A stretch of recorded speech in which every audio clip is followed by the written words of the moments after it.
Okay, it's Mr. Haunt Halloween 2022 at FunGhoul in Rutherford, New Jersey, with the owner, Cliff Witmyer. CliffWhitmyer.com. Just kidding.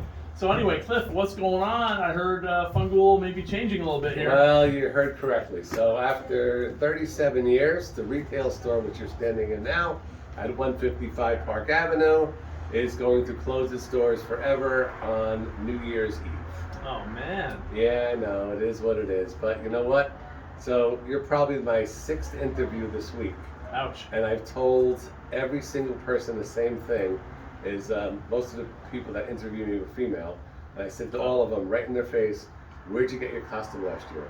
And the one girl who was interviewing me, because she just got the whole spiel, she goes, "I'm embarrassed to say I got it at Amazon.com." That's why I'm out of business, because everybody does that instead of physically come to my brick and mortar store. Oh my You know, God. and then also on my way to work today, it's Halloween.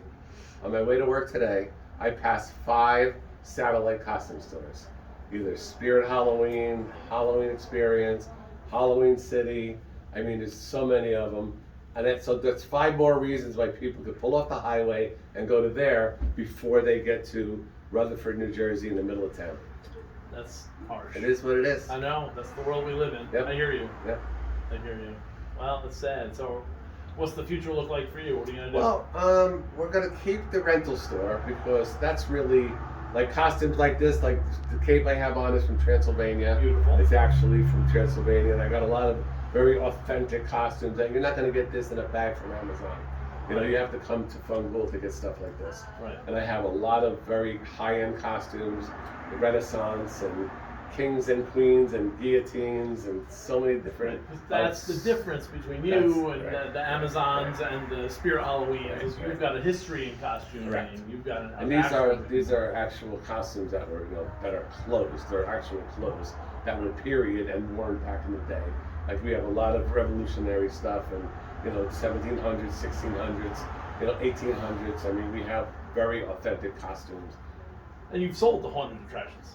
Yes, I Right. sold the You have connections to that industry. Yeah, and we do a couple haunts ourselves. We do private haunts for country clubs, and Nice. we just did a hayride for Rutherford, New Jersey. We do a Nice. really big one called the Spooktacular. Nice. We just had it a couple days ago. It's usually traditionally on Goosey Night, which is also a Mischief Night, which is also a Cabbage Night. I know it as Goosey Night too. Okay, a A lot of rare people way, right? different things, Yes, exactly. But that's usually we started doing it to keep the kids out of trouble. Yeah. So they would go to the haunt and have fun there, and instead of going around and throwing eggs all over the place. We don't have it a night to seems keep kids off Amazon. that works for me. But you know what? It's the end of an era. It is what it is. I'm okay with it because I personally am a concert promoter as well. Oh, so I do a lot of sweet. concerts. I used to work in the music industry too, so that's why I try and do There when you it's go. not haunting. That's Haunt good season. stuff. And I book a lot of town events and their summer concert series Sweet. with a lot of local bands. I mean, like the Nerds and Yay. Super Trans Am and Nice. those kind of bands. And I also do some national acts for some private people. Like I booked like Third Eye Blind Oh, and wow. The Who Whoa. and I've heard of them. yeah and Foreigner and Bad Whoa. Company and Whoa. so it's been cool. Awesome. Cliff, best of luck to you. We love you. We Mr. thank you. Hunt, thank you so much. Appreciate you doing a little bit on me. Thanks a Awesome. lot. Haunt out.